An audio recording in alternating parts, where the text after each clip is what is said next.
Assalamualaikum and hello to everyone. We are students from Principle of Economics Group B, code BEEB1013. My name is Nordini Atilah Mtikaman, metric number 279049, and I am from Group 3. My team members are Chong Chue Yue, Hu Yan Yan, Wong Min Ho, Mabel Ng Shui, and Nur Aina Maisara binti Muhammad Razi. For this presentation, I will first explain the introduction. Consumer demand is the willingness of a customer or consumer to buy goods or services in a certain amount of time. Consumer behavior refers to how customers such as an individual, groups, and organizations choose goods or services to fulfill their needs. The consumer behavior theory defines the study about how consumers decide when they are purchasing goods, which will give business industry more insight about consumers' behavior. Next is consumer choice. Consumer choice is about the reason why people buy goods or services. For example, people decide to buy a good or service that give them satisfaction, but at the same time, the good or service is within their budget. And the last one is utility concept.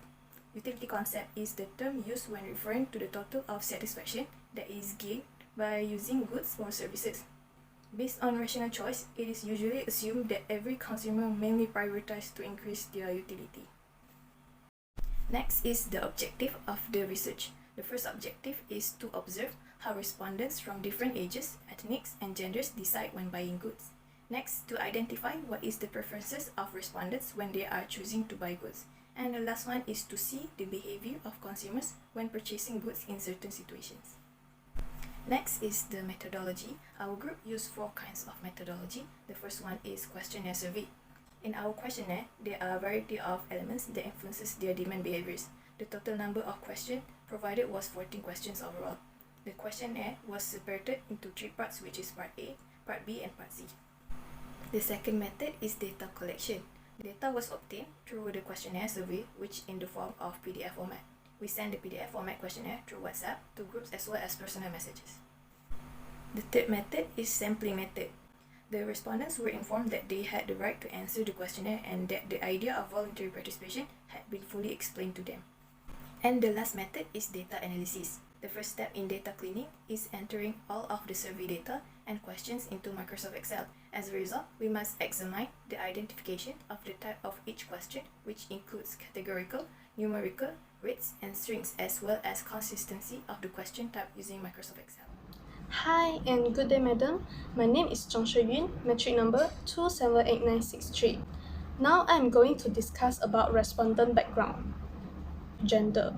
The research that has been conducted has involved a total of 18 respondents, which included male and female. We can see that females are the majority and male are minority.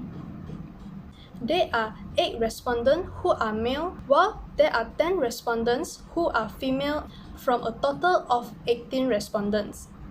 The finding of this study revealed that female respondents participated in the study in greater numbers than male respondents. Ethnicity. Ethnicities such as Malay, Chinese, Indian, and others are included in the research. From a total of 18 respondents, there are 6 respondents with 33.33% are Malay, 12 respondents which have a percentage of 66.67% are Chinese, which records the highest number of respondents and the highest percentage. And there are no respondents who are Indian and others ethnic. According to the findings, the majority of respondents are Chinese. Age.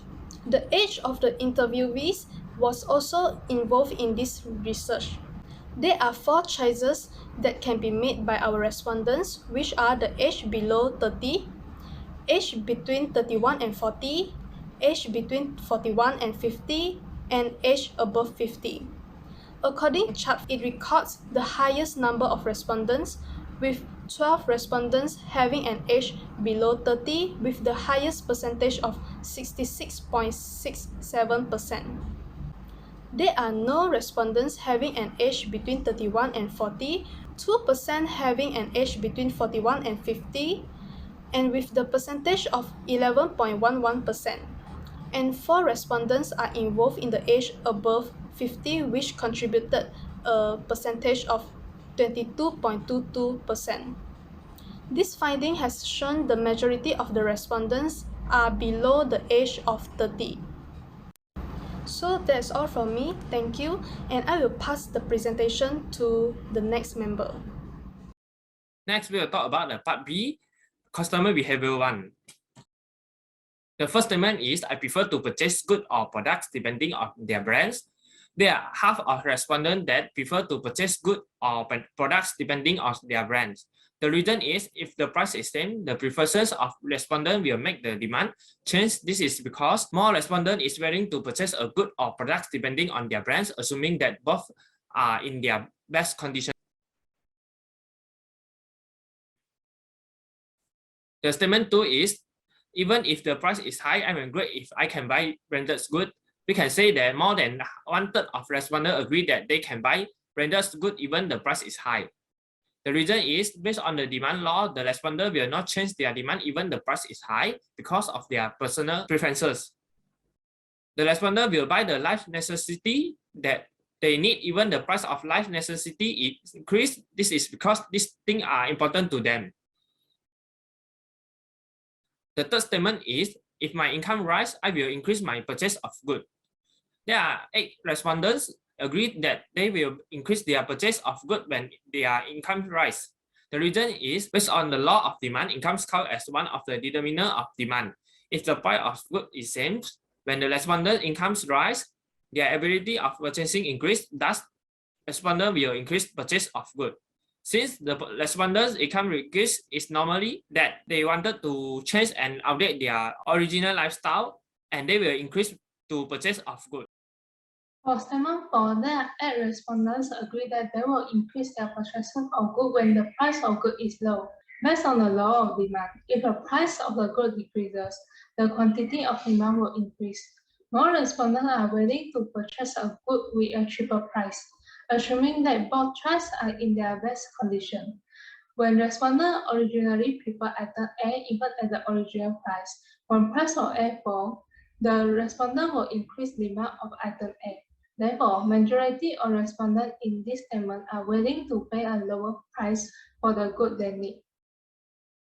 On this statement, there are 10 respondents maintain a neutral stand about preferring to buy goods online rather than in person. The relationship between online and in person is substitute. It provides respondents more ways and more choices to purchase.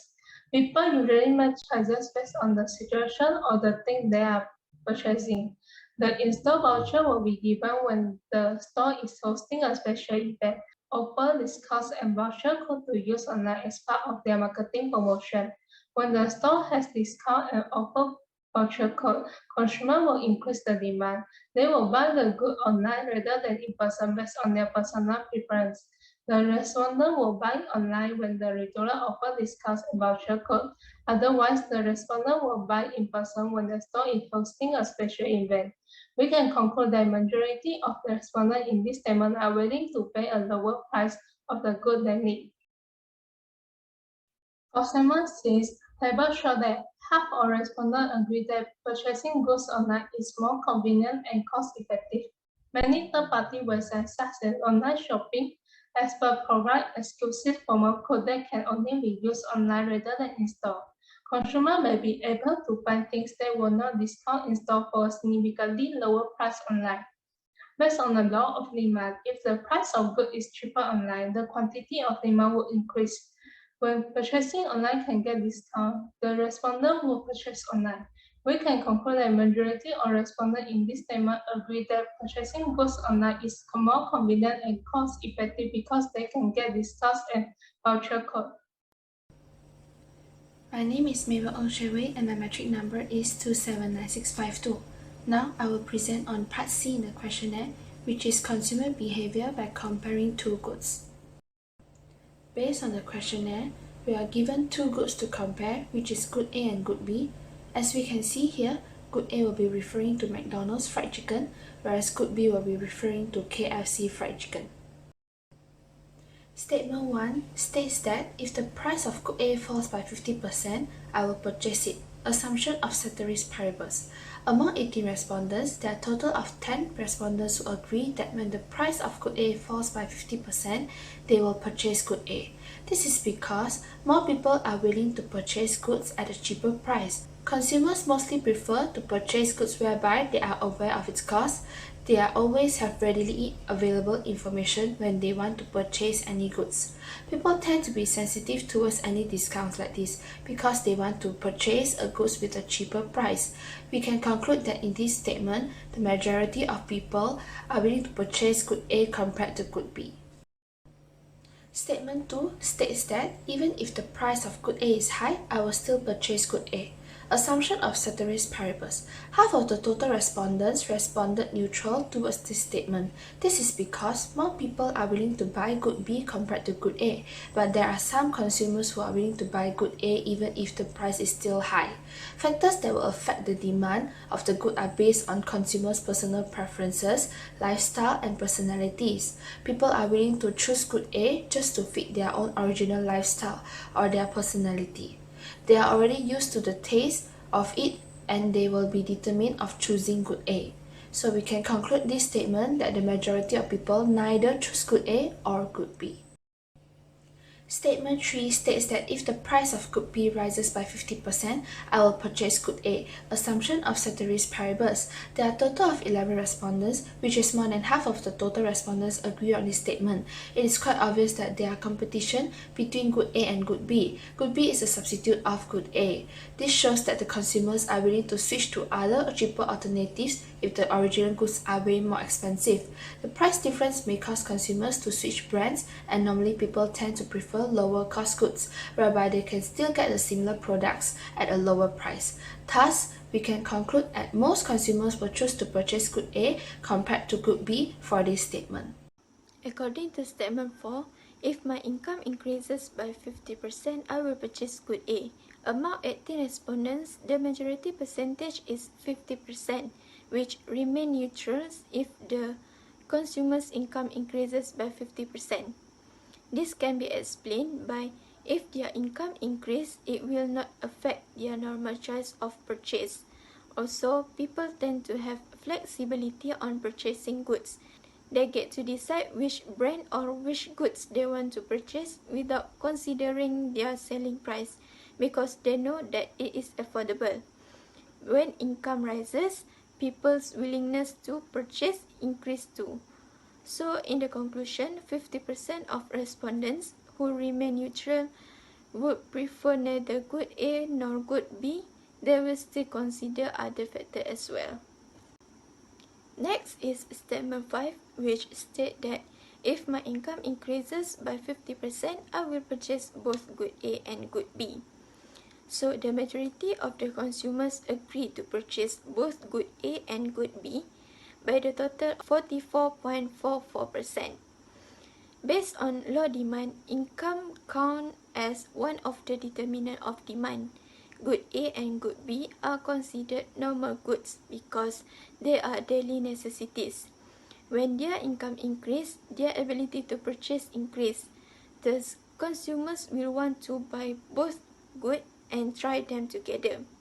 Consumers are willing to spend on both costly goods without comparing their price. As a result, the majority are prefer to buy good A and good B when their income rises. The last part is conclusion. It is clear that every purchase of goods or service are influenced by different factors. Every consumer has their own preference when deciding to buy goods. Some consumer will look at the price before purchasing goods. Next, there are also consumers who decide to buy goods or service based on brands. The last one is some consumers do not mind about the price either expensive or cheap, since they know the goods or service from the brands are of high quality and worth buying. That's all from us. Thank you.